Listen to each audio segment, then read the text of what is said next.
በስመ አብ ወወልድ ወመንፈስ ቅዱስ አሐዱ አምላክ። በስመ አብ ወወልድ ወመንፈስ ቅዱስ አሐዱ አምላክ። በስመ አብ ወወልድ ወመንፈስ ቅዱስ አሐዱ አምላክ። ቅድመ ዓለም የነበረ ይህንን ዓለም በካህሊነቱ የፈጠረውን ዓለም በቸርነቱ የሚመግብ ሥጋችንን ለብሶ ተዋህዶ ተሰቅሎ ሞቶ ያዳነን ፈጣሪያችን መድኃኒታችን ኢየሱስ ክርስቶስ በልቡናችን አስበን በአንደበታችን ተናግረን ስለማንፈጽመው ቸርነቱ ከባሕሪ አባቱ ከአብ ከባሕሪ ሕይወቱ ከመንፈስ ቅዱስ ጋር አንድ ለምትሆን መንግሥቱ ክብር ምስጋና ይግባው። የእናታችን የቅድስት ድንግል ማርያም ረድኤቷ የቅዱሳን መላእክት፣ የቅዱሳን ነቢያት፣ የቅዱሳን ሐዋርያት፣ የሰማዕታት፣ የጻድቃን፣ የደናግል፣ የመነኮሳት ረድኤታቸው ከእኛ ጋር ትኑር። ሊቃውንተ ቤተ ክርስቲያን፣ ካህናት፣ አባቶች፣ ዲያቆናት፣ ወንድሞች፣ የእግዚአብሔር ቤተሰቦች ሁላችሁ አንድ አምላክ በሚሆን በአብ በወልድ በመንፈስ ቅዱስ ስም እንደምን ዋላችሁ? ተሰቅሎ ሙቶ ሰላምን ደስታን የሰጠን ፈጣሪያችን ስሙ የተመሰገነ ይሁን። በመካከላችን ተገኝቶ እንዲያስተምረን ቅዱስ ፈቃዱ ይሁንልን። እግዚአብሔር እንደፈቀደልን ዛሬ የምንማማርበት የትምህርታችን ኃይለ ቃል አንሰ አአምር ዘከመ ሃይማኖተ ኩሎሙ ቅዱሳን ሐዋርያት ወሰማዕት እለኮኑ ሰማዕተ በጽድቅ ወገብሩ ምግባረ ሰናየ እስከዛቲ ዕለት በሚል ርዕስ ነው። ወደ አማርኛ አጠር አድርጌ መሀል ላይ አንድ ነገር አንስቼ ልንገራቸው። እኔ መልካም ስራ እንደሰሩ አባቶቼ አምናለሁ በሚል ርዕስ ነው የምንማማረው። እስኪ በሉ እኔ በሉ። መልካም ስራ እንደሰሩ አባቶቼ አምናለሁ። እስኪ በሉ እኔ በሉ። መልካም ስራ እንደሰሩ አባቶቼ አምናለሁ። ሶስተኛ እኔ መልካም ስራ እንደሰሩ አባቶቼ አምናለሁ። ሃይማኖተ አበው ምዕራፍ 62 ከቁጥር 2 ላይ የምናገኘው ኃይለ ቃል ነው። ቃሉን የተናገረው ቅዱስ ዮሐንስ አፈወርቅ ነው የተናገረው። ቅዱስ ዮሐንስ አፈወርቅ እኔ ጌታዬ ኢየሱስ ክርስቶስን በተመለከተ የማምነው እንደ አባቶቼ ነው። እምነትህ እንደማን ነው ቢባል እንደ አባቶቼ ነው። እነዚህ አባቶችህስ እነማን ናቸው ብላችሁ ብትጠይቁኝ ሐዋርያት፣ ሰማዕታት የእውነት ምስክር ሆነው መከራ የተቀበሉ እና እስከ ዛሬ ድረስ መልካም የሰሩ ቅዱሳን ናቸው ይላል። እንግዲህ ቅዱስ ዮሐንስ አፈወርቅ ሕይወቱን ታውቁታላችሁ። እጅግ ጌታን የሚወድ ክርስትና ከተነሳበት ቀን ጀምሮ ስቆ የማያውቅ በጌታ ፍቅር የተነደፈ ብሉያትንና ሐዲሳትን የገብስ ሳይፈተግ ከነቀንዱ በሚዛን እየመጠነ ትንሽ ትንሽ እየቀመሰ የተማረ በዋሻ በበዓት ተከቶ ብሉያትን ሐዲሳትን ከተማረ በኋላ ሲጸልይ አንተ አዲስ ዳንኤል ነህ ብለው ጴጥሮስና ጳውሎስ መጥተው የመሰከሩለት በራእይ አስተምር። ቅዱስ ጴጥሮስ መጥቶ ውጣና አስተምር፣ ለእኔ የተሰጠኝን ጌታ የሰጠኝን የመንግሥት ቁልፍ እንካ። ቅዱስ ዮሐንስ ወንጌላዊም ወንጌልን እየተረጎመለት ያስተማረ ከቅድስና የደረሰ ፍጹም አባት ነበረ። ነቢዩ ዳንኤል ሕልምን ለናቡከደነጾር ሕልሙን ሳይነግረው ተርጉሞለታል። የጠፋበትን ሕልም ትንቢተ ዳንኤል ላይ እንደምትመለከቱት ናቡከደነጾር ሕልም አይቶ ሲጠፋው ዳንኤል ሕልሙንም ትርጉሙንም ነግሮታል። ቅዱስ ዮሐንስ አፈወርቅ ደግሞ ንጉሱ በአንድ ርዕሰ ጉዳይ ይጨነቅ ነበርና የዚያን ጥያቄ መልስ ተርጉሞ ነግሮታል። የንጉሱ ጥያቄ ምንድን ነበረ? ኢያእመራ ዮሴፍ እስካመ ወለደት ወልደ ዘበኩራ፣ ዮሴፍም የበኩር ልጇን እስከምትወልድ ድረስ አላወቃትም የሚል ነው። የማቴዎስ ወንጌል ምዕራፍ 1 ላይ ያለ ዮሴፍም የበኩር ልጇን እስከምትወልድ ድረስ አላወቃትም የሚለውን ንጉሱ ይጨነቃል። አወቀ በመጽሐፍ ቅዱስ እገሌ እገሊትን አወቃት ማለት ሴትና ወንድ አንድ በሚሆኑበት ግብር አንድ ሆኑ ማለት ነው። ታዲያ እመቤታችንን ዮሴፍ የበኩር ልጇን እስከምትወልድ ድረስ አላወቃትም ማለት ከዚያ በኋላ አውቋታል ማለት ነው እያለ ንጉሱ ይጨነቅ ነበረ። ከዕለታት አንድ ቀን ንጉሱ ቴዎዶሲዎስ ጥያቄው መምህሩን ዮሐንስ አፈወርቅን ሲያገኝ ጥያቄው ይጠፋዋል። ሲሄድ ትዝ ይለዋል። ከዕለታት አንድ ቀን ተጫዋተው ሲለያዩ መምህር አንተን ሳገኝ ጥያቄ ይጠፋኛል፣ ከሄድክ በኋላ ይረብሸኛል አለ። ምንድን ነው ጥያቄ? ጥያቄውን ነገረው። የበኩር ልጇን እስክትወልድ ድረስ አላወቃትም ማለት ከዚያ በኋላ አወቃት ማለት ነው አለው።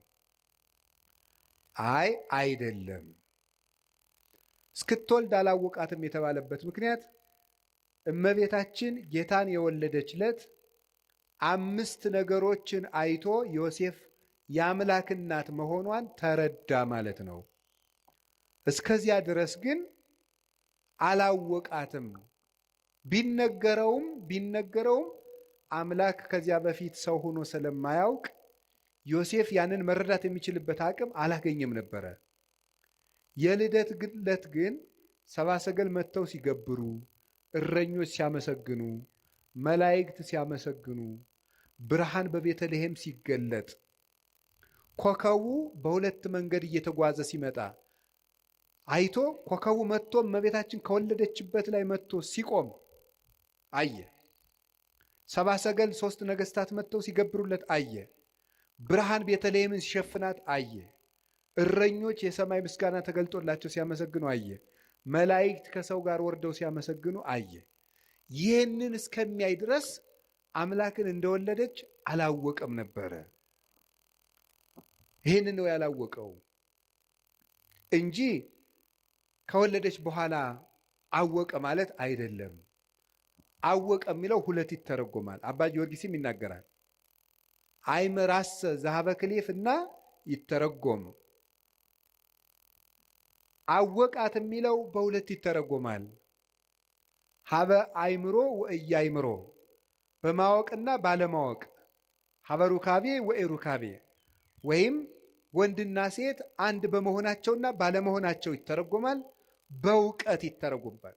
በእውቀት በማወቅ አዲስ ነገርን በመገንዘብ በመረዳት ይተረጎማል። አላወቃትም ማለት ወላዲት አምላክ መሆኗ ጭንቅ ሆኖበት ነበረ።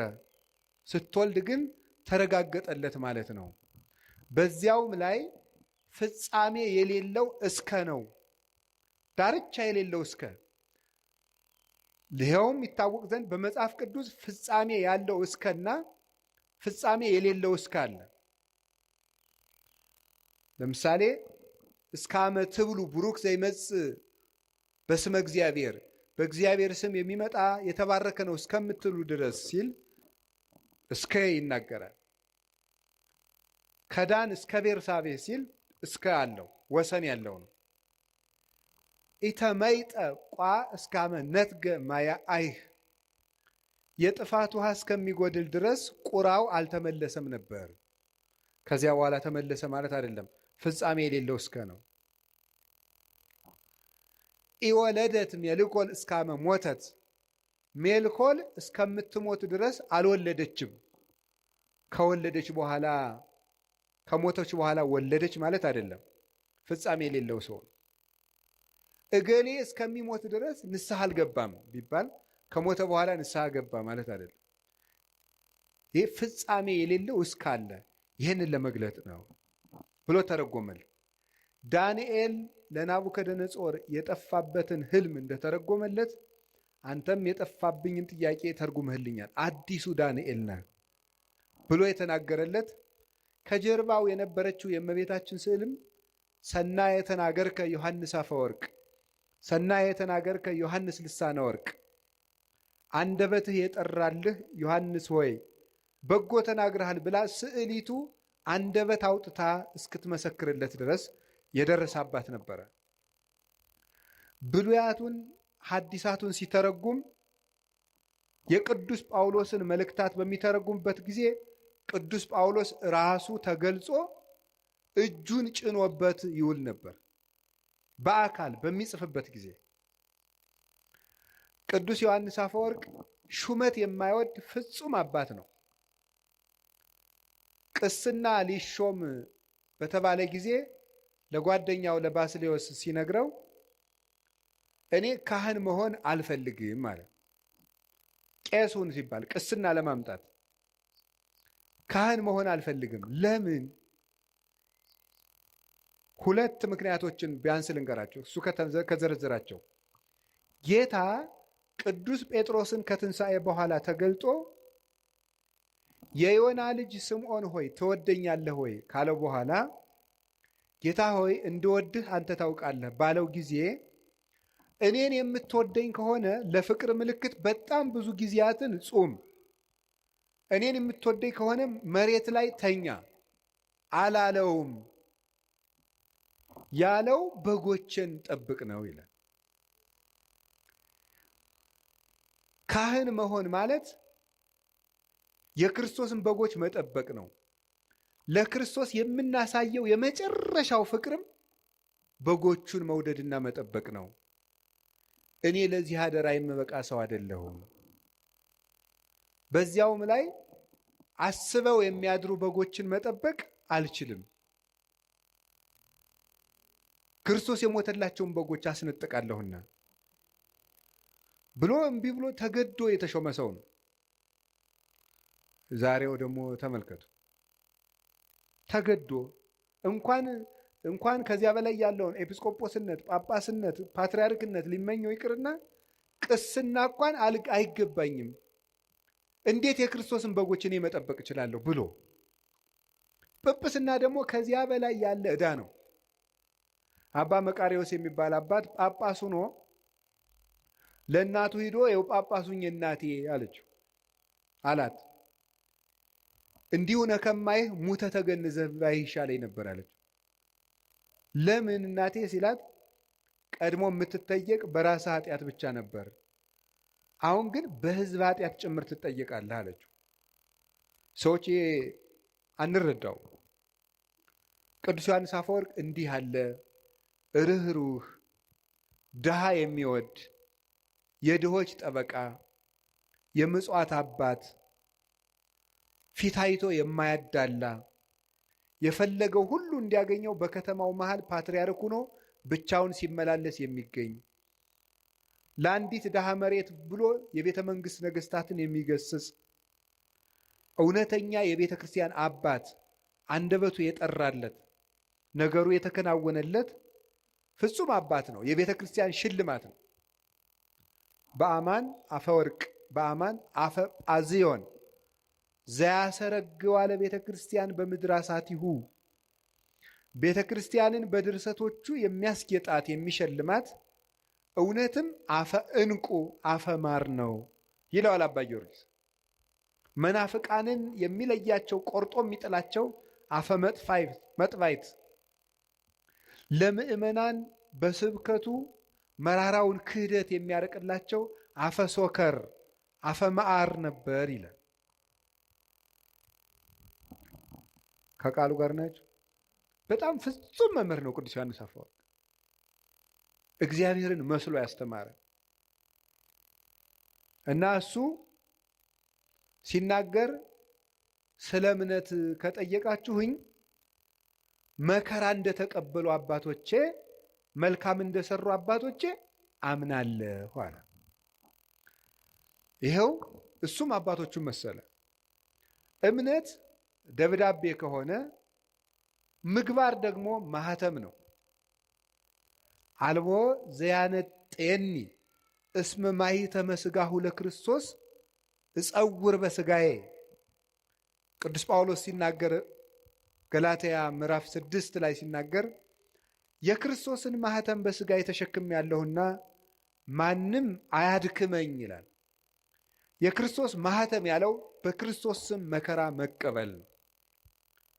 በክርስቶስ ስም ያመኑ ለዘመኑም ቅርብ የነበሩ በሱ ሕግ ጸንተው ምግባር የሰሩ ለምግባራቸውም መከራ የተቀበሉ እነዚህ እውነተኛ መምህራን እነዚህ ናቸው አለ። እሱም እንደዚህ አድርጎ ነው ያስተማረን። እየተሰደደ እየተገረፈ እየራበው እየጠማው ነው ያስተማረን። እንደዚህ ያሉ መምህራንን እምነት እንደነሱ ነው የማምነው፣ እንደቀደሙት መከራ እንደተቀበሉት እንደተመቻቸው አይደለም፣ እስከ ሕይወታቸው ፍጻሜ በጎ እንደሰሩት እግዚአብሔርን በመከራ ውስጥ ሆነው እንዳዩት እንደነዚያ አምናለሁ። ሌሎችም አባቶች ተባብረውበታል። በብሉይም በሐዲስም የተቀመጠ ነው ይሄ። አሁን ይሄንን ርዕስ የመረጥኩት ወድጄ አይደለም። ምዕመናን በየጊዜው ጥያቄ ይወለዳል። ሰይጣን እኔ በጣም ረባሽና ክፉ ያለ ቤት ስራ እንዳንቀመጥ የሚበጠብጥ መሆኑን የማየው በየወሩ የቤት ስራ የሚሆነን አንዳንድ ጥያቄ ይነሳል። ለዚህ ወር አንድ ጥያቄ ያስነሳል በሆነ ሰው፣ የሚቀጥለው ወር ደግሞ አንዱ ይናገራል። አምና የሆነ ጊዜ የዛሬ ምናምን ዓመት ስለ ታምረ ማርያም፣ ቀጥሎ ስለ ገድለ ተክለ ሃይማኖት፣ ቀጥሎ ስለ እንትን፣ ቀጥሎ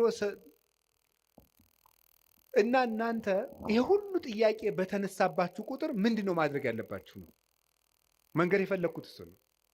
በየጊዜው ወይም እመቤታችን የሚያጣጥል ወይ ቤተክርስቲያን የሚያጣጥል ወይም ክብር የሚቀንስ ሲመጣ ምንድን ነው መፍትሄው ነው። መፍትሄው እንደ አባቶቻችን ማመን። እስኪ እንደ አባቶቻችን ማመን በሉ። እንደነማን ማመን ያለብን? እንዴት እንዳሉት አባቶቻችን። እስቲ መከራ እንደተቀበሉት በሉ። እስከ ሕይወታቸው ፍጻሜ በጎ እንደሰሩት በሉ። እንደ አባቶቻችን ምን እንላለን? እናምናለን። እንደ ትናንትናዎቹ ነው የምናምን። ዛሬ ያገኘነው እግዚአብሔር የለም። ሃይማኖት በውሳኔ የሚገለጥ አይደለም። ሰዎች ተሰብስበው የሚወስኑት አይደለም። የተገለጠ እውነት ነው። የተገኘ ሐሳብ አይደለም። የተወሰነ ሐሳብም አይደለም። ስምምነትም አይደለም። የተገለጠ እውነት ነው። እግዚአብሔር ተገልጧል፣ አይተነውማል። ከሱ ጋር የበላን የጠጣን እኛ ነን ይላል ቅዱስ ጳውሎስ። በብዙ ነገር ወበብዙ መክፈልት አይዳአ እግዚአብሔር ለአበዊነ በነቢያቲሁ እምትካት።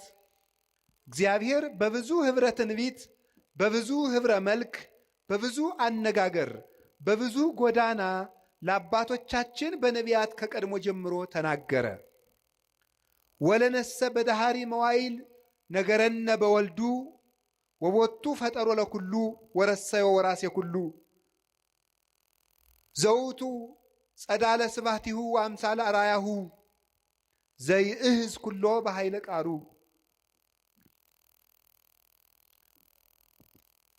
ምን ይላል? ለእኛ ግን በመጨረሻው ዘመን ዓለምን በቃልነቱ ከዊን በፈጠረበት ባህሪውን ባህሪ አድርጎ ሁሉን ወራሽ በሆነ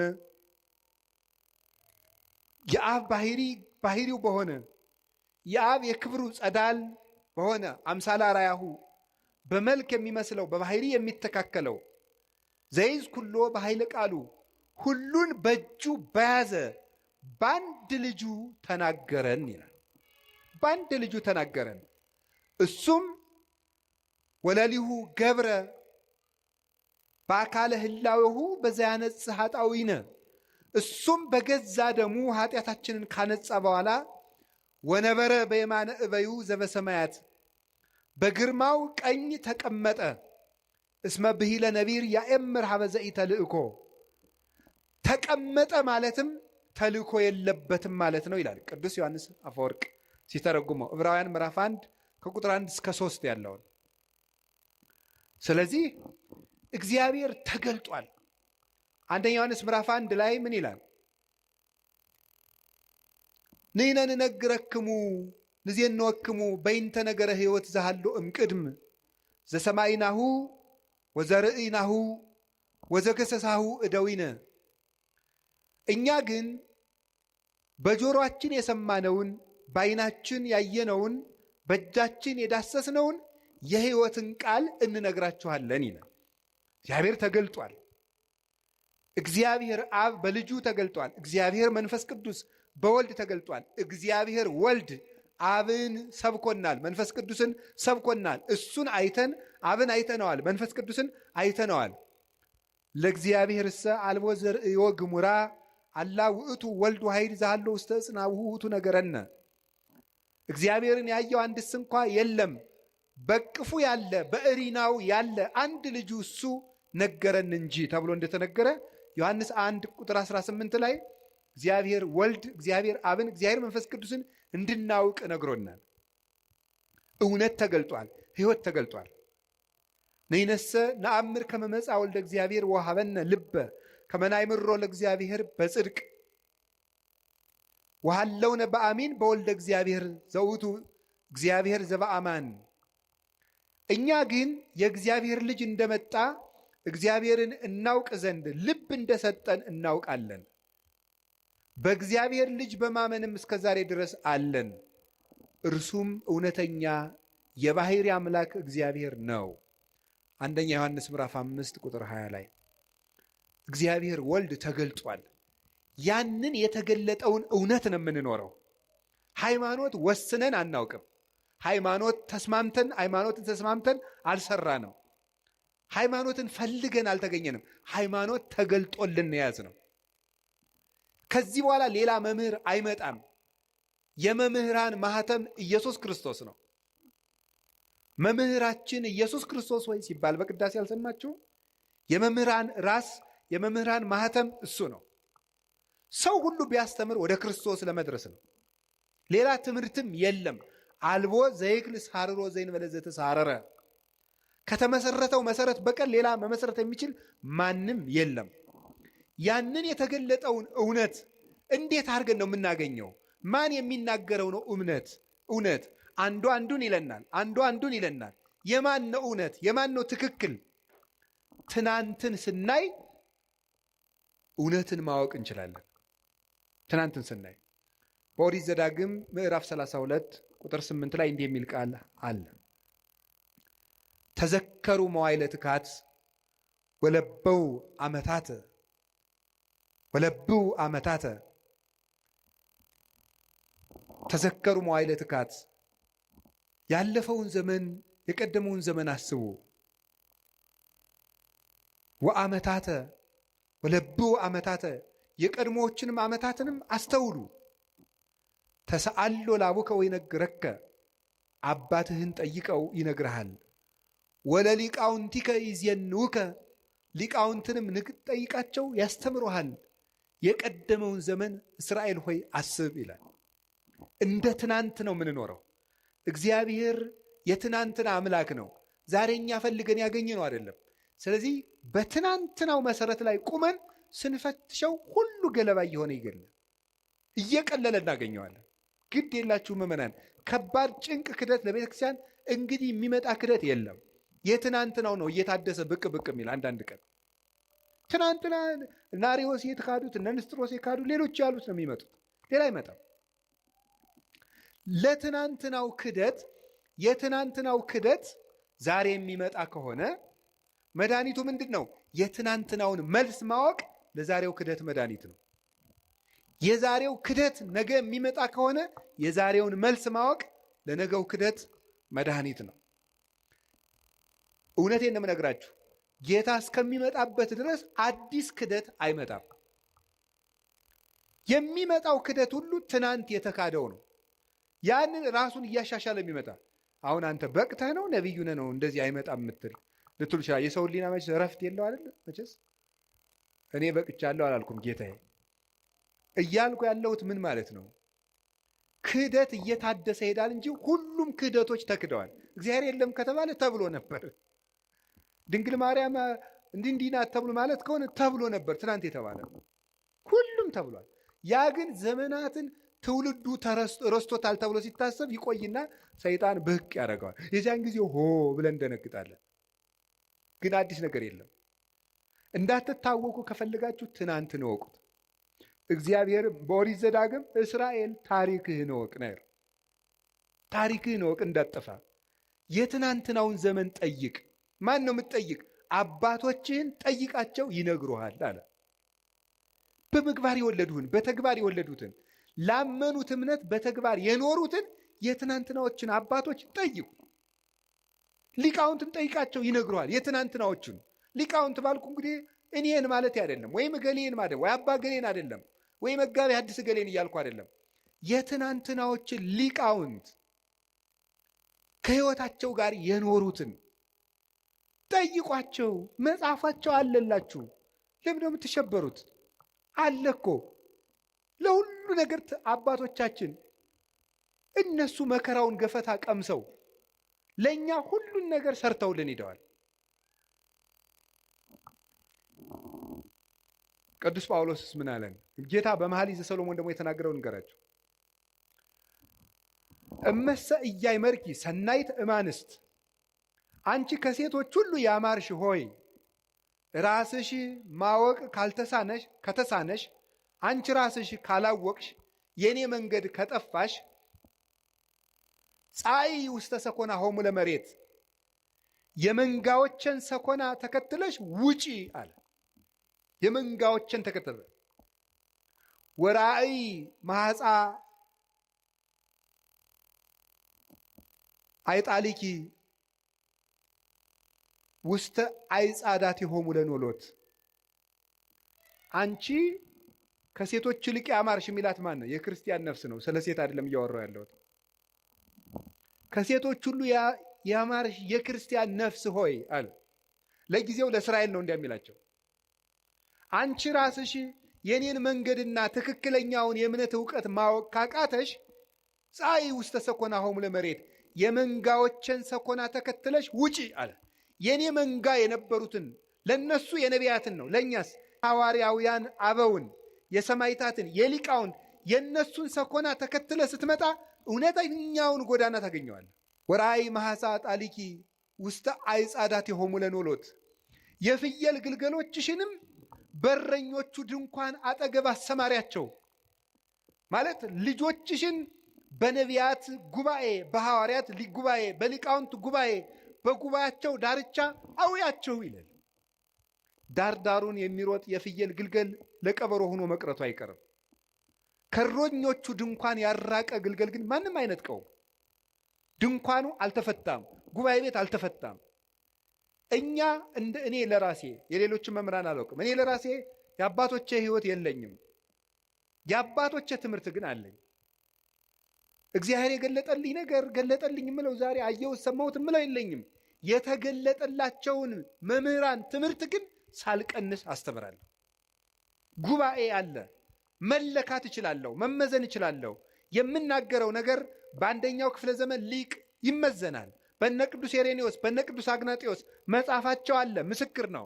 በግዕዝ አለ፣ በግሪክ አለ፣ በእንግሊዘኛ አለ። የነ ቅዱስ ዮሐንስ አፈወርቅ አለ። ሚዛን ላይ መቆም እንችላለን።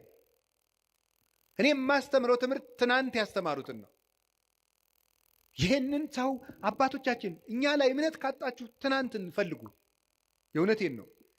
ፍልስጤማውያን የትቢያ የሚደፉበትን የአብርሃምን ጉድጓድ መፈለግ ይገባል።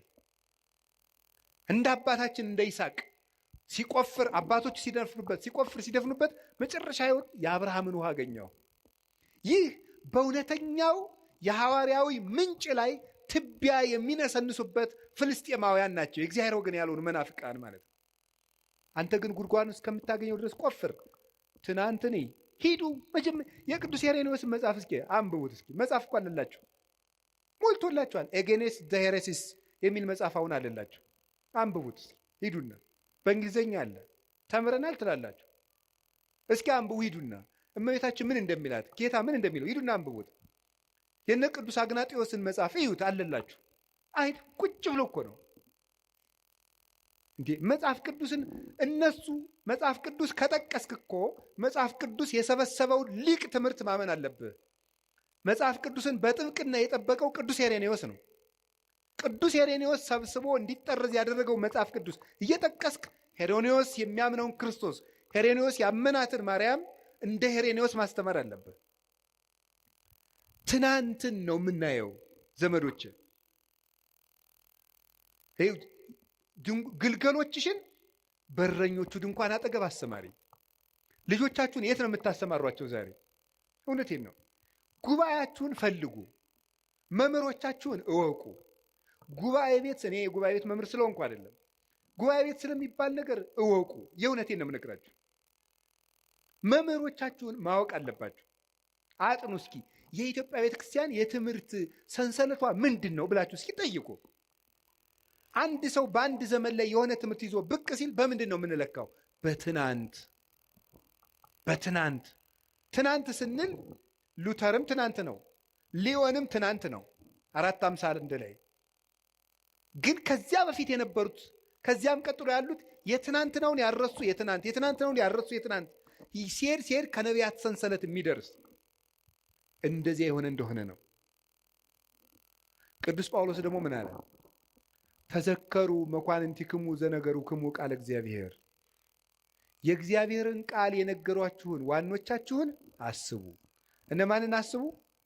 ዋኖቻችሁን አስቡ። የትናንትና ዋኖች አሉን እኛ መሰረት የሆኑን ዋኖችን። በጉባኤ ኒቅያ ዋና የነበሩት እነ ቅዱስ አትናቴዎስ፣ በጉባኤ ቆስጥንጥንያ ዋና የነበሩት እነ ቅዱስ ጢሞቴዎስ፣ በጉባኤ ኤፌሶን ዋና የነበሩት እነ ቅዱስ ቄርሎስ፣ እነ ቅዱስ ዮሐንስ አፈወርቅ፣ እነ ቅዱስ ሳዊሮስ ዘስሙናይን፣ እነ ቅዱስ ሳዊሮስ ዘአንጾኪያ አሉ። የትናንትናዎቹ በየርዕሰ ጉዳዩ አሉላችሁ።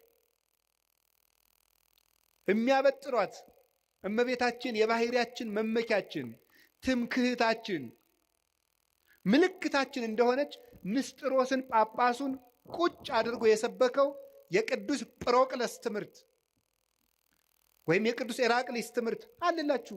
በእንግሊዝኛ አለ፣ በግዕዝ አለ፣ በአማርኛ አለ። አሁን የምናገረው ራሱ አልዋሽም አለ። የአባቶቻችን ትምህርት የሌለ እንዳይመስላችሁ። ሰይጣን ሊረብሻችሁ ይችላል። መልስ ስታጡ በጊዜው መልስ የሌለ ሊያስመስልባችሁ ይችላል። እኔ አሁን በየጊዜው ይህንን ርዕሰ ጉዳይ እያልኩ አይደለም መልስ የምሰጣችሁ። ለአጠቃላይ ለሚነሳ ስህተት ቀድማ ቤተክርስቲያኒቱ ይዛው ከቆየችው ትምህርት ያፈነገጠ ሲመጣ እናንተ ወደ ትናንት ዘወር ማለት ነው። ስለዚህ የእግዚአብሔርን ቃል የነገሯችሁን ዋኖቻችሁን አስቡ።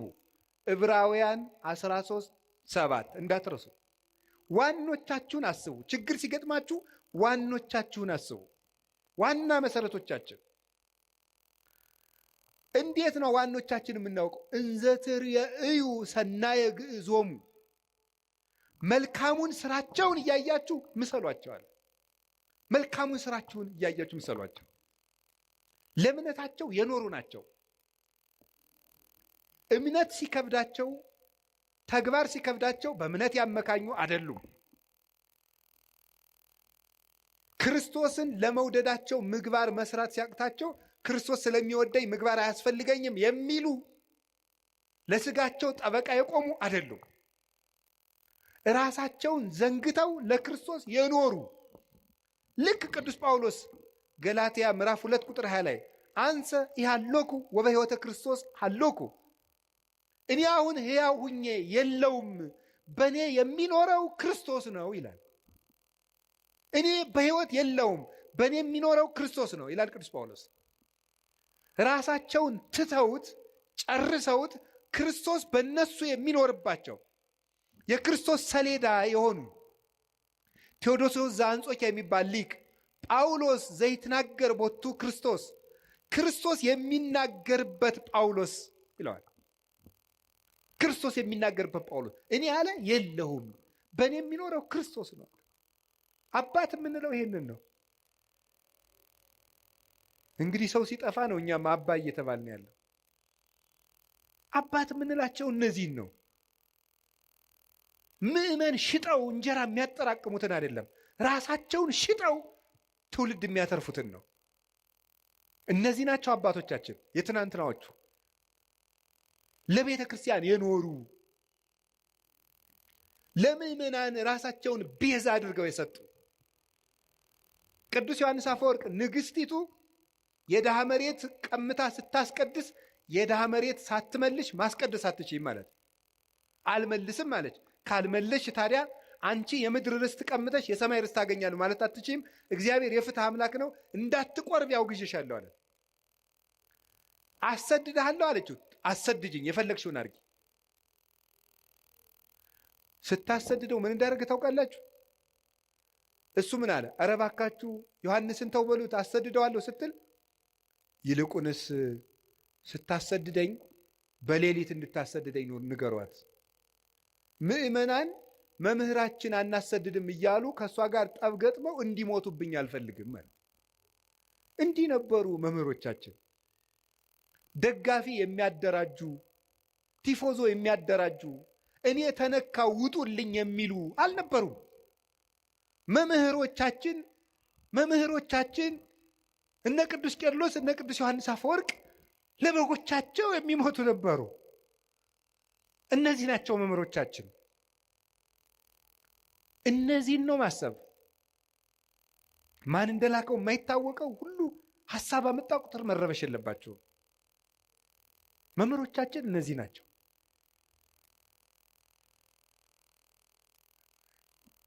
መልካሙ ስራቸው ምስክራቸው ነው። ቅዱስ ቄርሎስ ደግሞ እንዲህ አለ። ሃይማኖተ አበው ምዕራፍ 78 ቁጥር 2 ላይ ንሕነሰ በይንተ ስርዓተ መድኃኒነ ነአምን ከመ እምነተ አበዊነ ቅዱሳን፣ እኛስ ስለ ጌታችን ስለ መድኃኒታችን ስለ ኢየሱስ ክርስቶስ ተዋሂዶ ንጹሐን ክቡራን እንደሆኑ እንደ አባቶቻችን እናምናለን። ንሕነሰ ንተሉ እምነተ አበዊነ ቅዱሳን ዘእንበለ ተወላውሎ፣ እኛ ግን ንጹሐን ክቡራን የሚሆኑ የአባቶቻችንን ሃይማኖት ቀኝም ግራም ሳንል እንከተላለን። እስመ ሶበ አንበብነ መጻሕፍተ እልክቱ ሰራይነ አልባቢነ፣ የእነሱን መጽሐፍ በተመለከትን ጊዜ ልቡናችንን ወስነን ገተን ይዘነዋልና። የእነሱ መጽሐፍ ማሰሪያችን ነው፣ የልቡናችን ማህተም ነው። ልቡናችን በአባቶቻችን መጽሐፍ አርፏል ይላል ቅዱስ ቄርሎስ። ወኢናብ ካላ ሃይማኖተ ዲበ ሃይማኖት ርትዕት፣ በቀናች ሃይማኖታችን ላይ ሌላ ነገር አንጨምርበት። እንዴት? የቀና ጎዳና እንሄዳለንና በጥርጊያ ጎዳና የምንሄድ ነን ይላል ቴዎዶስዮስ ተቀብሎ። ንጉሥ በሄደበት ጎዳና የምንሄድ ነን፣ የንጉሥ ክርስቶስን ጎዳና የምንከተል ነን። ቅዱስ ሳዊሮስ ዘአንጾኪያ ሃይማኖተ አበው ምዕራፍ 85 ቁጥር 10 ላይ ሲናገር ዝ ውእቱ አእምሮ ዘያድህን ዘተወከብናሁ ቅድመ እምአበዊነ ቅዱሳን ለባሰያነ እግዚአብሔር፣ እግዚአብሔርን ከለበሱ እግዚአብሔር ካደረባቸው ከንጹሐን አባቶቻችን አስቀድመን የተቀበልነው የሚያድን ሃይማኖት ይህ ነው ይላል። የሚያድን ሃይማኖት ከንጹሕ አባት የተገኘ ነው። ንጹሕ አባት ሰንሰለቱን ያስተላልፈው ነው። ልብ በሉ። የስህተት ትምህርቶችን የሚያስተላልፉ ሰዎች ወይ አድርባዮች ናቸው፣ ወይ ሆዳም ናቸው፣ ወይ ሹመት ፈላጊዎች ናቸው፣ ወይ ምስጋና ፈላጊዎች ናቸው። ንጹሕ ትምህርት ያስተማረውን አባት ሂድና እየው። ዮሐንስ አፈወርቅ ትሁት፣ ቅዱስ ቄርሎስ ትሁት፣ ቅዱስ ኤፍሬም እንደው ትሁት፣ እኔ ጌታ ያንተን ወንጌል ማስተማር አይገባኝም ብሎ ዋሻ ውስጥ ዶ የሚሸሸግ ነበር ቅዱስ ኤፍሬም። አንተ በልልና የሰበከውን ወንጌል እኔ ትቢያው እንዴት አድርጌ ያስተምረዋለሁ እየተባለ እያሉ እዩዋቸው። እነ ቅዱስ ኤጲፋኒዎስ ሹመት አልፈልግም እያሉ በአዝመራ መካከል ጠፍተው ከተደበቁበት ታስረው ተይዘው እየመጡ ነበር የሚሾሙት። የክርስቶስ ትምህርት ያደረበት አባት የክርስቶስን ሕይወት ያሳያቸዋል። እንደው አባቶቻችን ይህን የዕብራውያንን ሲተረጉሙ የቀደሙ አባቶቻችን ዋኖቻችሁን አስቡ የሚለውን ሲተረጉሙ በጎ እውነተኛ እምነት ያለው ምግባር የሌለው መምህር ቢኖር ይላል። መከተል ይገባል አይገባም? ምግባር ያለው አንደበቱ የለሰለሰ ሃይማኖቱ የጠመመ አባት ቢኖር መከተል ይገባልን ቢሉ ይላሉ። ይሄን አይገባም፣ በለሰለሰ ምግባሩ እያታለለ ወደ ክህደት ያደርሳልና። የሃይማኖቱ የቀና መምህር ግን ከሆነ ምግባር እንኳ ባይኖረው እያደር ይሰራዋል ይላሉ። አሁን ላለው ነው። አሁን ያለ መምህር ታዲያ ቅዱስ ካልሆነ አንስማው ብትሉ እናም እንዲያማ ከሆነ እኔ ማርፌ እቀመጣለሁ። ምስጢሩ ምንድን ነው? አሁን ያለን መምህር የምንሰማው የትናንትናዎቹን እስካስተማረን ድረስ ነው። ከዚያ ከወጣ ቆርጠን እንጥለዋለን። ለስጋ በሚመች ፈጠራ ልቦለድ ለነገስታት በሚመች የሚሰብክ ከሆነ መምህራችን አይደለም። መቅድመ ኩሉ ሀሊ ከመትጽና በርትዕት ሃይማኖት፣ ከሁሉ አስቀድመ በቀናች ሃይማኖት መጽናትህን አረጋግጥ፣ አጽና፣ አስብ። ወባይቱ ኢታጥሪ ዘንተ ማበስጋ ወደም። ግን ይህንን ሃይማኖት ከስጋዊ መምህር አገኘዋለሁ አትበል። ቅዱስ አትናቴዎስ ሃይማኖተ አበው ላይ ሲናገር አስቀድመህ ወዳጄ ከሁሉም ስራ አስቀድመህ የቀና ሃይማኖት እንዳለህ እርግጠኛ ሆን። የቀና ሃይማኖትን ግን ምድራዊ ነገር ከሚያሳድድ ሰው አገኘዋለሁ አትበል። እስመ ለሊሁ ይቤ ብፁዕ አንተ ስምዖን ወልደ ዮና እስመ ይከሰተ ለከ ዘንተ ዘሥጋ ወደም። ጌታችን ኢየሱስ ክርስቶስ ራሱ ስምዖን ሆይ ብፁዕ ነህ ይሄንን ስጋዊ ደማዊ አልገለጠልህም ብሎ ያመሰገነው ቅዱስ ጴጥሮስ የሰማይ እውቀትን ስለተናገረ ነው እንጂ የምድር እውቀትን ቢናገር አያመሰግነውም ነበር ይላል ቅዱስ አትናቴዎስ። ስለዚህ ዘመዶቼ እንደ አባቶቻችን መከራ እንደተቀበሉት እናምናለን። በየትኛውም ርዕሰ ጉዳይ ቢሆን እናምናለን። ሰሞኑን እመቤታችን ቤዛ ትባላለች አትባልም የሚል ጥያቄ በጣም ብዙ ምዕመናን ስትጠይቁኝ ስለነበረ ሐሳቡን ካነሱት አባት ጋር ግንኙነት የለኝም። ብዙ ጊዜ ሰዎች ለሚያነሱት ሐሳብ እኔ መልስ የማልሰጥበት ምክንያት ሰዎቹ እንዲድኑ ስለምፈልግ ነው። በሌላ ትምህርት አስተምሮ ሰዎቹ ከዚያ እንዲጠገኑ ማድረግ የተሻለ ነው፣ እልክ ከማስያዝ ብዬ ስለማስብ ነው። ግራ ነገር ልንገራችሁ።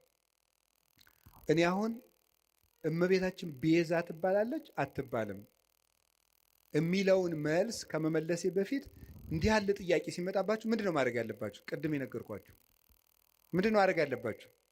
ስለዚህ ጉዳይ የትናንትና አባቶቻችን ምን ብለዋል? ምን ብለዋል? ቅዱስ ያሬድ ምንድነው ያለው? አባ ጊዮርጊስ ምንድነው ያለው? ቅዱስ ጎርጎርዮስ ዘንዚናዙ ምንድነው ያለው? ሕሊናዋን በመጠበቋ ስጋዋን ጠብቃ ንጹሕ ሆና በመኖሯ ፍጹም እምነትን በመያዟ ሺ ቢካም ደ አድቮኬት ኦፍ ኤቭ ነው የሚለው። ከእንግሊዝኛው ቀጥታ ስለወሰድኩት የሔዋን ጠበቃዋ ቤዛዋ ሆነቻት ነው የሚለው ቅዱስ ጎርጎርዮስ ዘንዚናዙ። ታዲያ ምንድን ነው ማድረግ የፈለጋችሁ ይባል? ሄዳችሁ ትናንትን ማየት ነው። ይባላል አይባልም? ሀሳብ ሲገጥማችሁ ምን ተብለዋል? እስኪ መምህር አባቶች ምን ብለዋል በዚህ ጉዳይ ላይ? ኑረውበታል እኮ። ግን እንደው ይሄ ልነግራችሁ ፈልጌ ነው። እኔ አንድ ገጠመኝ ልንገራችሁ። ሰሞኑን ኢየሩሳሌም ነበርኩኝ እና እመቤታችን ቤዛ ትባላለች አትባልም የሚለው እዚህ በጣም ብዙ እየተምታታ ስለሆነ ብዙ ሰው ስለዚህ ጉዳይ መልስ ስጠን ምናምን እያለ ቴክስትም ያደርግልኛል። ዝም ብዬ ቁጭ ብዬ ስል ጋይድ የሚያደርገን ሰው ጀሚር ይባላል። እና ጀሚር ሲሄድ ልጁን ተካልን። ልጁ ፋዲ ይባላል። አሁን ሰበሰብኩት አይደል? ፋዲ ይባላል። እና እኔ የምተዋወቅ ሰውን ስሙን መጠየቅ ደስ ይለኛል። ማን ነው ስምህ ስለው ፋዲ አለኝ። አረብኛ ነው። ፋዲ ማለት ምን ማለት ነው ስለው ቤዛ ማለት ነው አለኝ። እኔ በጣም ነው የገረመኝ። እና ፋዲ እንኳን ቤዛ ተብሏል። እኔ እውነቴን እኮ ነው የምነግራችሁ ማለት ነው። እንደው ፋዲ በአቅሙ ቤዛ እየተባለ እመቤታችንም እንዴ! እና እኔ በጣም በየቀኑ ፋዲን ባገኘሁት ቁጥር በጣም ሲገርምና አብራራልኝ አልኩት። የምሬንም ነግራችሁ ውሸቴን አይደለም። 2-3 መምህራን ጋር ፋዲን አስታውቀዋለሁ ከነ ትርጉሙ በእንግሊዘኛ እንዲተረጉምልን እያደረግኩ እና ፋዲ ምን ማለት ነው ግን ቤዛ ስለው ራስን እንደ ክርስቶስ ለሌላው አሳልፎ መስጠት ማለት ነው። ቤዛ ማለት እንደዚህ ያለ ማን ነው? ፋዲ በሉ እንጂ እንደዚህ ብሎ ራሱ የነገረኝ ማን እንደሆነ ታውቃላችሁ? ፋዲ ነው። እና በጣም ገርሞኝ እግዚአብሔር እንዴት ነው የሚያስተምረው? በጣም ነው የገረመኝ። ስለዚህ ጉዳይ ዝም ማለት ነበር የፈለግኩኝ። አንደኛ ማንም ሰው ትልቅ ሰው የሚሆን ትንሽ ሰው ይስታል፣ ወደ መንገዱ እንዲመጥ ገማረው እንጂ እልክ ይዞት እንዲጠፋ እኔ አልፈልግም። እግዚአብሔር በሚያውቀው ዝም ማለት ፈልጌ ሳለ ፋዲ እንደዚህ አለኝ። እናም ከዛ እኔ ለዚህ የስሙ ትርጓሜ ዮሐንስ ወንጌልን ነገርኩት። አልቦ ፍቅር ዘይአቢ እምዝእ ፍቅር ከመብሲ ዘይሜጡ ቤዛ ነፍሰ ቢጹ፣ ራሱን ለባልንጀራው አሳልፎ ከሚሰጥ በቀር ከዚህ የሚበልጥ ፍቅር የለም አለ። ራሱን ለባልንጀራው አሳልፎ የሚሰጥ ከዚህ የሚበልጥ ፍቅር የለም። ይህንን በእንግሊዘኛ ስልኬ ላይ መጽሐፍ ቅዱስ አውጥቼ አስነበብኩት። ፋዲም ፎቶ አንስቶ አረብኛ መጽሐፍ ቅዱስ ላይ አነበዋለሁ ብሎ ሄደ እላቸዋለሁ። እና በጣም ብዙ ሊቃውንት ትምህርት ሲሰጡበት ስለከረሙ እመቤታችን ቤዛችን ናት። ቤዛችንም የሆነችው ምን በማድረግ እንደሆነ 1-3 ሀሳብ ብቻ ልንገራችሁ። በጣም የሚያስደንቁ ጉዳዮች። ቤዛ ማለት ምን ማለት ነው? ምትክ፣ ለውጥ። መጽሐፌን አንብቡት። ማስታወቂያ እየሰራው ሊሆንብኝ ብሎ ነው እንጂ እኔ አሐቲ ድንግል የምትባለው መጽሐፌ ላይ አንድ ምዕራፍ 6 ላይ ቤዛዊት ዓለም ብዬ ጽፌያለሁ። ማንበብ የእናንተ ድርሻ ነው አይደለም? ጉዳዩ ከመነሳቱ በፊት ይሄ ጉዳይ እኔ ወደዚህ ጉዳይ አልመጣሁም። ቀድሜ ግን ሀሳቡን ጽፌያለሁ በዚህ ጉዳይ ላይ እና ቤዛ ምትክ፣ ለውጥ፣ ጥብቅና፣ ጠበቃ መሆን፣ መዋጀት፣ አዳኝነት፣ መታደግ እንደማለት ነው። ለጌዛ ቤዛ ሲባል የራሱ ትርጉም አለው። ብዙ ሊቃውንት ብዙ ስላሉበት እዚህ ጉዳይ ብዙ ማለት አልፈልግም። እመቤታችን ቤዛ ስንላት ከጌታ ጋር አስተካክለን ሳይሆን ለውጥ ማለት ነው። ምንድን ነው ለውጥ? ከመጀመሪያይቱ ሴት የጎደሉ ነገሮች ነበሩ። ያንን በዚያችኛይቱ ሴት ምትክ ይዛ በመገኘት ነው ቤዛ የሆነችው። የሔዋን ለውጥ በመሆን የመጀመሪያው እናታችን ሔዋን እምነት ጎድሏት ነበር። ምንድን ያልኳችሁ ንገሩኝ እንጂ እምነት ይጎላት ነበር። እምነት ይጎላት ነበር። ምንድን ነው እምነቱ? ለመበላይክሙ እንትኮ በለሰ ሞተ ትመውቱ፣ ይህንን ዕፀ በለስ ስትበሉ ትሞታላችሁ። ማነው እንደዚህ ያለው? እግዚአብሔር። ሰይጣን መጣና ይህንን በለስ ስትበሉ ምን ትሆናላችሁ? አምላክ ትሆናላችሁ። አሁን ሔዋን ይህንን ስታምን የእግዚአብሔርን ቃል ካደች ማለት ነው። ስለዚህ እናታችን ሔዋን ምን ጎደላት? እምነት ጎደላት። እግዚአብሔርን ተጠራጠረችው። አይ ሊሆን አይችልም ብላ ዲያብሎስን አመነች፣ እግዚአብሔርን ካደችው። በተግባር ካደች ማለት የእግዚአብሔርን ቃል ተጠራጠረች። እግዚአብሔር ዓይናችሁ እንዳይገለጥ ስለፈለገ ነው እንጂ እውር እንድትሆኑ ፈልጎ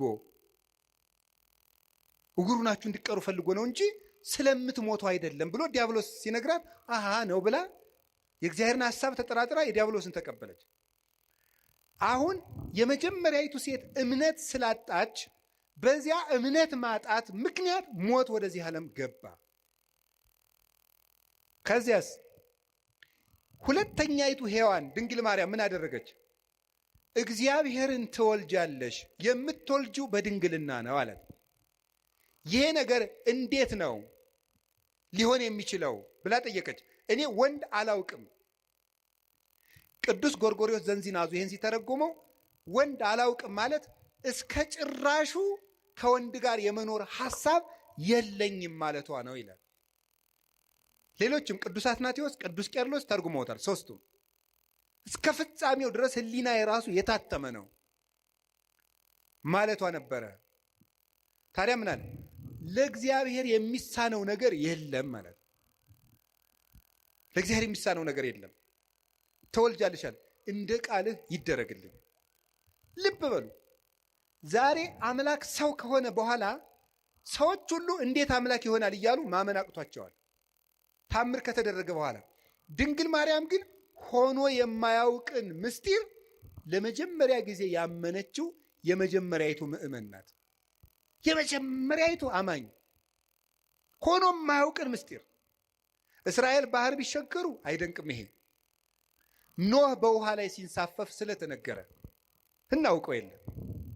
ደመና ከሰማይ ህብስት ቢያወርድ አይደንቀንም። ይሄ እግዚአብሔር መጋቢ ነው፣ ባዶዋን መሬት እንድታበቅል አድርጓታልና። ፈርዖን ቢሰጥም እሱም አይደንቀንም። እግዚአብሔር ጠላትን ማጥፋቱና መግደሉ መቅጣቱ የታወቀ ነው። የሚደንቀን ግን ድንግል ድንግል እንደሆነች መጽነሷ፣ ድንግል ከወለደች በኋላ ድንግል መሆኗ፣ ሴት አምላክን ወልዷ መታቀፏ ግሩም ነው። ይሄ አይኑ መንክር ዘይደሉ ከመናንክር። እንደው ልናደንቅ የሚገባን እንደው ድንቅ ታምር ምንድን ነው ይላል ቅዱስ ኤራቅሊስ ሃይማኖተ አበው ምዕራፍ 49 ቁጥር 5 ላይ ሲናገር፣ ልናደንቀው የሚገባን ድንቅ ነገር ምንድን ነው?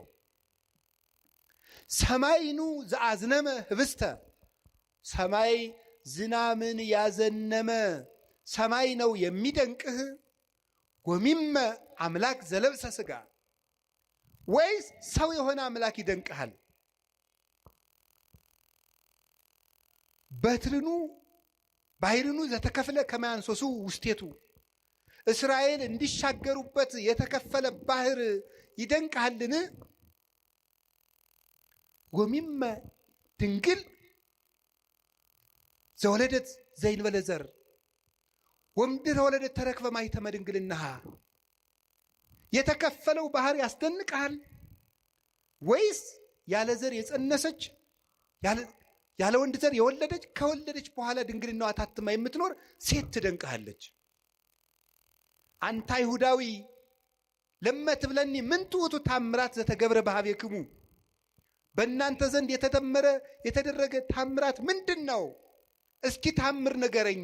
ክርስቲያኖች የምትመኩበት ምን ታምራላችሁ የምትለይ ከሆነ ምንቱ ውእቱ ጽንስ ዘይንበለ ዘር ወወሊድ ዘይንበለ መወልዲት ወምድረ ወለደት ተረክበ ማኅተመ ድንግልና። አንተ ያለ ዘር መጽነስ ምንድን ነው? ከወለደች በኋላ ድንግል መሆን ምንድን ነው? ኮኩኒ ዛንቃ ማየ፣ ውሃ ያፈለቀ አለት ይደንቅሃልን? ወሚመ መስቀል ዘቀደሰ ዓለመ፣ ወይስ ዓለምን የቀደሰ መስቀል ይደንቅሃል? ምን ትዑቱ ስርቀተ ስብሐተ እግዚአብሔር፣ የእግዚአብሔር ብርሃን በቤተልሔም መገለጡ ምንድን ነው? ስብሐተ ኖሎት የእረኞች ምስጋና ምንድን ነው? ወውረተ ኮከብ በክሌፍና፣ ኮከቡ ከሰው መሃል እየተሰወረ ብቻውን እየተገለጠ መሄዱ ምንድን ነው? ሐዊር በውስተ ባሕር እንዘ ይርህስ ሀገሪሁ፣ እግሮቹ ሳይረጥቡበት በባህር ላይ መራመድ ምንድን ነው? ሐዊረ አንካሳን፣ የአንካሶች መሮጥ ምንድን ነው? የሙታን መነሳት ምንድን ነው? ተገሰጽ እምዝንቱ ታምር ወስግድ ለዘተሰቅለ፣ ይህን ታምር አይተህ አንተ ሰው ተገሰጽ፣ ተማር፣ ለተሰቀለው አምላክም ስገድ ይላል። ታምር ይሏችኋል የድንግል ማርያም ማኅፀን። ይህ የሚደንቀን ሁኖ የማያውቅን ነገር ያመነች ብፅዕት። ኤልሳቤጥም እንዲህ ነበር ያለቻት፣ ብፅዕት አንቲ እንተ ተአምኒ ከመ ይከውን ቃል ዘነገሩኪ፣ ከእግዚአብሔር ተልከው የነገሩሽ ቃል እንደሚሆን የምታምኝ አንቺ ብፅዕት ነሽ፣ ያመንሽ አንቺ ብፅዕት ነሽ። ሔዋን የሌላትን እምነት ይዛ በመገኘት የሔዋን ጠበቃዋ ድንግል ማርያም ናት፣ ቤዛዋ ናት። አንድ ሁለተኛስ ድንግል ማርያም ይዛው የተገኘችው አንድ ድንቅ ነገር አለ። እሱ ምን እንደሆነ ታውቃላችሁ? ትህትና ይባላል። ሔዋን ምን አደረገች መስላችሁ? አምላክነትን ነው የተመኘችው አይደል? በለስን ስትበላ አምላክነትን መመኘት የትዕቢት የመጨረሻው ነው።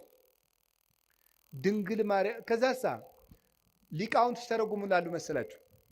ትህትና ዘይት ነው፣ መንፈስ ቅዱስ ወይም የመንፈስ ቅዱስ ጸጋ መብራት ነው ይላሉ። ዘይቱ ሲያልቅ መብራቱ ምን ይላል? ይጠፋል። ትህትና ከሰው ሰውነት ሲጠፋ መንፈስ ቅዱስ ከሰው ምን ይላል? ይርቃል። አዳምና ሔዋን የትህትናቸው ዘይት ሲያልቅባቸው የመንፈስ ቅዱስ ብርሃን ከነሱ ራቀ። ራቁታቸውንም ሆኑ። በለስም ቅጠል ቆርጠው አገለደሙ አዳምና ሔዋን። ድንግል ማርያም እሳ የአምላክ ተፈሥሒ ፍሥሕት ኦ ምልዕተ ጸጋ እግዚአብሔር ምስሌኪ፣ ደስተኛይቱ ሆይ ደስ ይበልሽ ሲላት እንዲህ ያለ ሰላምታ ለሴት ይገባል? ለእኔ ይገባኛል? ለፍጡር አለች። ተመልከቱ ትሕትናዋን። በሔዋን ባለቀው ዘይቷ በኩል ሞት ወደዚህ ዓለም ገባ። ትሕትናን በተሞላችው እውነተኛይቱ የሕይወታችን ማሰሮ በድንግል ማርያም በኩል መንፈስ ቅዱስ መጣ። ዘይቱ ካለ መብራቱ እንደሚኖር ትሕትና ካለበት መንፈስ ቅዱስ ይኖራል። እና ይሄ እንዴት ያለ ሰላምታ ነው ባለች ጊዜ ጸጋን የተመላሽ ሆይ ያሰኘት ይሄ ነው። ሙሉ ናት እመቤታችን። ትሕትና የጎደላትን የእናቷን ትሕትና ይዛ በመገኘት የሔዋን ቤዛዋ ናት በትሕትናዋ። ትሕትና አያችሁ ዘመዶች፣ በእምነት ማጣት ሞት በሔዋን ጆሮ ገባ። በድንግል ማርያም እምነት ሕይወት ቃል በሷ ወደ እሷ ማህፀን ገባ። በሔዋን እምነት ትሕትና ማጣት ሞት ወደኛ ገባ። በድንግል ማርያም ትሕትና ሕይወታችን ክርስቶስ ከእሷ እንዲወለድ ሆነ። የትሕትናዋ በር ነው አምላክ ልጇ ይሆን ዘንድ ወደ እሷ እንዲወርድ ያደረገው። ትሕትና የቅድስና ሁሉ መሰረት ነውና ከቃሉ ጋር ናችሁ። ንጽሕናዋስ ብትሉ ምን ይላል መሰላችሁ? ድንግል ማርያም ምንድን ነው የምትባለው? የእግዚአብሔር ምንድን ነው የምትባለው? በሉ እንጂ ከተማ በሉ እንጂ የእግዚአብሔር ምን መዝሙር 86 ስላለ ይህንን ነቅዱስ ኤፍሬም ነቅዱስ ያሬድ የእግዚአብሔር ከተማ አምልተው እና አባ ጊዮርጊስ አምልተው አስፍተው ተርጉመውታል። የእግዚአብሔር ከተማ ማለት ምን ማለት ነው? በነገራችሁ ላይ አንድ እንደኔ ያለ ሰው ዝም ብሎ ደርሶ የእግዚአብሔር ከተማ አይባልም። ትንሽ ያላት እንቅልፍ የላት እንደሚባለው አንደኛ ቆሮንቶስ ምዕራፍ 3 ቁጥር 16 ላይ እናንተ የመንፈስ ቅዱስ መቅደስ ናችሁ ይላል ብሎ ሊጠቅስ ነው። አንዱ ሩጦ እንደዚህ ነው የሚለው። በነገራችሁ ላይ መናፍቃን እኛ አንድ ጥቅስ ስንጠቅስ ያኛውን የማናውቀው ነው የሚመስላቸው። የጅል ነገር እናውቀዋለን፣ ጠፍቶን አይደለም። ያኛው ይሄኛው በንስሐ ነው። የእግዚአብሔር ከተማ የተባለችው ምን ማለት ነው? ከእግዚአብሔር ውጭ ወደ እሷ ምንም ነገር ገብቶባት የማያውቅ ማለት ነው። የሚያስደንቅ እኮ ነው። ይሄ በድንግልና መጽነሷን ብቻ አይደለም፣ ሕሊናዋ ውስጥ ራሱ ከእግዚአብሔር ውጭ ምንም ሐሳብ ገብቶባት የማያውቅ። አይገርማችሁም? አይገርማችሁም? ሐሳቡ የታጠረለት ፍጡር የት ይገኛል? እስቲ የፈለገ እገሊት ድንግል ናት እገሌ ድንግል ነው ይባላል። በሐሳቡና በሐሳቧ ግን ስንቱን ነውታል። በሐሳባችን ስንቱን በድለናል። ድንግል ማርያም ግን ሐሳቧ የታጠረ ቅዱስ አትናቴዎስ የገለጣት መንበር የምትገልጠው እሷን ነው። መኑ ውእቱ ዘከማከ ዘከለለ መንበሮ በእሳት፣ አቤቱ መንበሩን በእሳት ያጠረ እንዳንተ ያለው ማን ነው? መንፈስ ቅዱስ የጋረዳት ናትና ፍጹም ንጽሕት እርግማን የሌለባት መርገም ያልወደቀባት ምልአተ ኃጢአት ያላገኛት ቃሏ ቅዱስ ቅዱስ ድንግል ሐሳቧ ድንግል ስጋዋ ድንግል ልቡናዋ ድንግል የሆነች እመቤታችን። ለዚህ ነው በስድስተኛው ወር ገብርኤል መልአክ ወደ ምን ድንግል ሄደ ነው የሚለው? በሉ እንጂ ለእግዚአብሔር ወደ ታጨች ወደ ምን ነው የሚለው? ወደ አንዲት ድንግል። ለምንድነው አንድ ድንግል የሚላት? እንደሷ ያለ ድንግልና ያለው ማንም የለም። ስጋው ድንግል ቢሆን አፉ አይደለም፣ አፉ ድንግል ቢሆን ሐሳቡ ድንግል አይደለም። ሁሉ የተሞላላት እመቤታችን ናት። እግዚአብሔር ደግሞ በንጹህ ነው የሚያድረው። ንጹህ ስለሆነች እመቤታችን አደረት። አቀባ ጰራቅሊጦስም ከርሰ እማ መንፈስ ቅዱስ ከእናቷ ማኅፀን ጀምሮ ጠበቃት። ወኢረኩሰት በምንትኒ እምዘፈጠራ ከፍጥራትም ጀምሮ ምንም በምን አላደፈችም። እንዴት ሁና ነው ከሰው ተገንታ የሰው እርግማን ያላረፈባት? ከመእምጽቡር ጽሩየ ገብራ ጭቃ ወርቅ ከጭቃ ሲገኝ ጭቃው እንደሌለበት ሁሉ ከተረገመው ከአዳም ልጅ ባህሪ ስትወለድ ርግማን ያላገኛት ንጽሕት ዘር ጽጌ ሃይማኖት ዘጸገየት በማእከለ አስዋክ ይላታል ቅዱስ ያሬድ። በእሾህ መካከል አብባ የተገኘች የሃይማኖት አበባ። ጽጌረዳውን እሾህ አጥሮት አበባው ላይ ግን እሾህ የለም። በተረገመ ሰውነታችን ውስጥ ከተረገመ ሰዎች ተወልዳ ርግማን የሌለባት አበባ እመቤታችን ናት። የመጨረሻውን አንድ ነገር ልንገራችሁ። እመቤታችን ሔዋን ምን አላደረገችም? ድንግል ነበረች። ይሄን ያስተማረው ማን ነው? ድንግል ማርያም በድንግልናዋ የሔዋን ጠበቃ ሆነች። ቅዱስ ዮሐንስ አፈወርቅ ነው እንዲህ ያለው። ያች ድንግል ነበረች፣ ድንግልናዋን ግን አፈረሰችው። ለምን? ድንግልናዋን ለዲያብሎስ ጆሮ በመስጠት አፈረሰች። ይችኛይቱ ድንግል ግን የመላኩን ቃል በማመን ድንግልናዋን ጠበቀች። ስለዚህ ሔዋን ቤዛዋ ናት። የተቀደሰችው ምድር ናት። ኦሪት ዘጸአት ምዕራፍ 3 ቁጥር 15 ላይ ቁጥር 5 ላይ ምን አለው እግዚአብሔር ሙሴን? ሙሴ የቆምክባት ምድር የተቀደሰች ናትና ጫማህን አውልቅ አለው። የተቀደሰች ምድር፣ የቆምክባት ምድር የተቀደሰች ናት። ኦሪት ዘፍጥረት ምዕራፍ 4 ቁጥር 17 ላይ ግን ምዕራፍ 3 ቁጥር 17 ምን የሚል ቃል ታገኛላችሁ? አዳም መሬት አንተ ወትገብ ውስተ መሬት፣ መሬት ነህ ወደ መሬትነት ትመለሳለህ። እርግምተ ትኩን ምድር በእንቲአከ፣ ምድር በአንተ ምክንያት የተረገመች ትሁን። ሶከ ወአሜከላ ለይብቁልከ፣ እሾህና አሜከላ ይብቀልብህ አለው። ምድር በአንተ ምክንያት የተቀደሰች ትሁን፣ የተረገመች ትሁን አለው። ምድር ሙሴን ደግሞ የቆምክባት ምድር የተቀደሰች ናት አለው። እንዴት ነው ምድር የተረገመች ከሆነች የተቀደሰች ምድር የተገኘችው? በተረገመ ምድር ውስጥ ሙሴ የቆመባት መሬት የተቀደሰች እንደተባለች በተረገመው ሰውነታችን መሃል እርግማን ያላረፈባት የተቀደሰችው አማናዊ ሊቀ ካህናታችን ንጉሳችን ኢየሱስ ክርስቶስ የቆመባት ቅድስቲቱ ምድር ድንግል ማርያም ናት። ምን አለ ቅዱስ ዮሐንስ አፈወርቅ? ተፈስሒ ኦግዝቴ ቅድስት ድንግል ምድር ቅድስት እንተበጽሐኪ እግዚአብሔር እንዘይዚያ እንዲህ በደመና ብሩህ ወዋ ውስቴትኪ።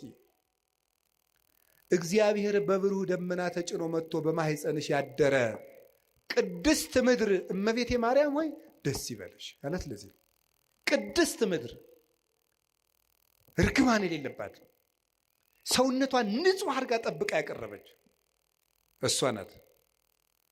መጨረሻ ላይ የምነግራችሁ ድንግል ማርያም ለሔዋን በመታዘዝ ቤዛዋ ናት። እስኪ በመታዘዝ በሉ። በምን? በመታዘዝ። ሔዋንን አትብይ ወይም አዳምን አትብላ። ይሄ ምንድን ነው? ትእዛዝ በሉ እንጂ። አፍርሰው ምን አሉ? በሉ። ባለመታዘዛቸው ምን መጣ? ሞት። በአንድ ሰው አለመታዘዝ ሞት ወደዚህ ዓለም ገባ አይደለም የሚለው? ገባ። አለመታዘዛቸው። ይችኛይቱ ድንግልስ እውነተኛይቱ ድንግል ድንግል ማርያም እሷሳ ምንድን ናት? ታዘዘች።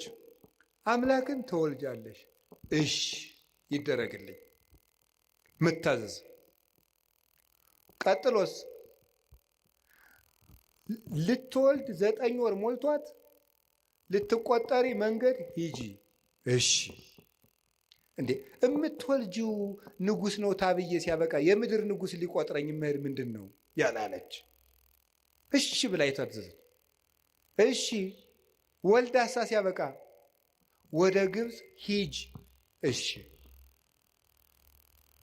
ወደ ግብፅ ስትሄድ ስንት ዓመቷ ነው? የ15 ዓመት ልጅ መንገድ ሄዳ የማታውቅ አገር የማታውቅ ከ600 ኪሎ ሜትር በላይ በእግሯ በእስራኤል የብርድ ወራት ነው የተሰደደችው። ቸነፈር እያሳደዳት አውሬ ገጥማት አታውቅ። ሂዳ የምታርፍበት ቤት ዘመድ የላት። እሺ ተንከራተተች፣ ተሰደደች። ተመልሰች ናዝሬት ነኝ። እሺ እና እሷ ቤዛ ያልሆነች ማንም የሆነ ሁሉን እሺ እያለች እየታዘች አንድ ቀን አንደበቷን ገልጣ ያላማረረች ከማመስገን በቀር ልጇ ውሃውን ጠጅ አድርግ ልጄ፣ ጊዜ ግን አልደረሰም። እሺ ጊዜ ግን አልደረሰም ያላት ይላል ቅዱስ ጎርጎርዮስ ዘንዚናዙ በዕለተ ዓርብ ባንቺ ልጅነቴ የምታዘዝበት ቀን ገና አልደረሰም እያላት ነው ይላል። ደሙን አፍሶ ስጋውን ቆርሶ ግን እነሆ ያንቺ ልጅ እንደመሆኔ የምታዘዝበት ቀን ዛሬ ነው፣ ይሄው ልጅሽ። በዮሐንስ አንጻር ራሱን ነበር ይሄው ልጅሽ የሚላል። እነሆ ልጅሽ፣ ሂጅ ከሱ ጋር። እሺ እንደ ድንግል ማርያም ያለ ታዛዥ በምድር የለም። እግዚአብሔር እሳ የሚፈልገው ምንድን ነው? የሚወደኝ ቢኖር ቃሌን ይጠብቃል። ቃሉን በመጠበቅ ለሔዋን ቤዛ ሁና አምላክ እንዲያድርባት የአምላክ እናት ለመሆን የበቃች እመቤታችን ቅድስት ድንግል ማርያም እምነቷን፣ ትህትናዋን፣ ታዛዥነቷን፣ ፍጹም ድንግልናዋን፣ ንጹሕ ሕዋሳቷን ይዛ በመቅረብ ለልብሰተ ሥጋ የሔዋን ቤዛዋ ናት። እንዲህ ያለውን ነገረ ማርያም እና ነገረ ክርስቶስ ጥሩ ስራ እንደሰሩት መከራ እንደተቀበሉት አባቶቻችን እናምናለን። የአክል ሃይማኖት ዘአልቦ ጥልቀት፣ ነውር የሌለበት ሃይማኖት በቂ ነው። ቅዱስ ቄርሎስ ወእምነት በቅድስት ድንግል ከመይእቲ ወላዲተ እግዚአብሔር በሥጋ፣ ድንግል ማርያም እግዚአብሔርን በሥጋ እንደወለደች ማመን በቂ ነው ይላል። ነገ እመቤታችን ናት። እመቤታችን ለእኛ ምልክታችን ናት። አንድ ነገር ልንገራችሁ። በጉባኤ ኤፌሶን ጊዜ ንስጥሮስ ሲመጣ ምን ይዞ እንደመጣ ታውቃላችሁ? 50 ወታደሮችን አስጭኖ ነው የመጣው። ወደ ጉባኤ ሲመጣ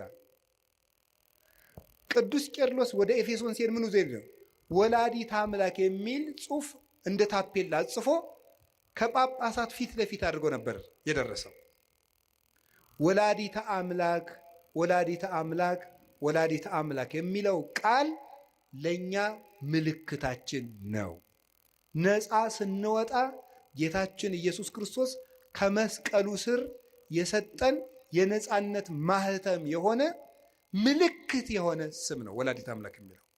ጌታሳ በስሙ የሚቀድሰን በደሙ ያነጻን ምሕረቱን የሚያድለን፣ ድንግል ማርያም ግን ወደ ክርስቶስ ምሕረት የምታደርሰን የእምነታችን ምልክት። እንደውም ቅዱስ ዮሐንስ አፈወርቅ የሚናገረው ልናገርን አልጨርስ። ወእሰብክ እመንገለ ድንግልናሃ ለማርያም፣ የድንግል ማርያምን ድንግልና ምልክት አድርጌ ክርስቶስን እሰብከዋለሁ። እስኪ በሉ ሁላችሁ የድንግል ማርያምን ድንግልና በሉ። ምልክት አድርጌ ክርስቶስን እሰብከዋለሁ። ምኑን ምልክት አድርጌ? እኛ የተሰቀለውን ክርስቶስን እንሰብካለን አይደል ያለ ቅዱስ ጳውሎስ። ክርስቶስን ለመስበክ የማንን ድንግልና ምልክት እናደርጋለን? የእናቱ ድንግልና። የእናቱ ድንግልና ክርስቶስን በሰበክንበት ሁሉ ክርስቶስ አምላክ ለመሆኑ ምልክታችን ነው። እሷ ድንግል ናት፣ ድንግል በሉ። እሷ እናት ናት በሉ። ስለዚህ ስንት ናት ግን? እሱ አምላክ ነው፣ እሱ ሰው ነው። ስንት ነው እሱ? እሷ ድንግል ናት። ስትወልድ ድንግልናዋ ተለውጧል አልተለወጥም? እሱ አምላክ ነው። ሰው ሲሆን አምላክነቱ ተለውጧል አልተለወጥም? አልተለወጠም። እሷ ድንግል በመሆኗ እናትነት ቀርቶባታል? አልቀረባትም። እሱ አምላክ በመሆኑ ሰውነቱ ተለውጧል? አልተለወጠም። እሷ ቀድሞ ምንድናት? ድንግል በሉ። በጸነሰች ጊዜ ምንድናት? ከወለደች በኋላ ምንድናት? እሱ ከመወለዱ አስቀድሞ ምንድን ነው? አምላክ በሉ። ተጸንሶ ሳለ ምንድን ነው? ከተወለደ በኋላ ምንድን ነው? የድንግል ማርያም ድንግልና የማይለወጠው ድንግልናዋ ለማይለወጠው ልጅዷ ምልክታችን ነው። ትናንትም ድንግል፣ ዛሬም ድንግል፣ ነገም ድንግል፣ ትናንትም አምላክ፣ ዛሬም አምላክ፣ ነገም አምላክ ብለን ለመስበካችን ምልክታችን እሷ ናት። ኢየሱስ ክርስቶስ ዘትማልም ወክመ ውእቱ እስከ ለዓለም። ኢየሱስ ክርስቶስ ትናንትም ዛሬም እስከ ዘላለሙ ድረስ ሕያው ነው። እኔ ግን መከራ እንደተቀበሉ በጎ ስራ እንደሰሩ አባቶቼ አምናለሁ። ወስብሐት ለእግዚአብሔር። ይቆየን።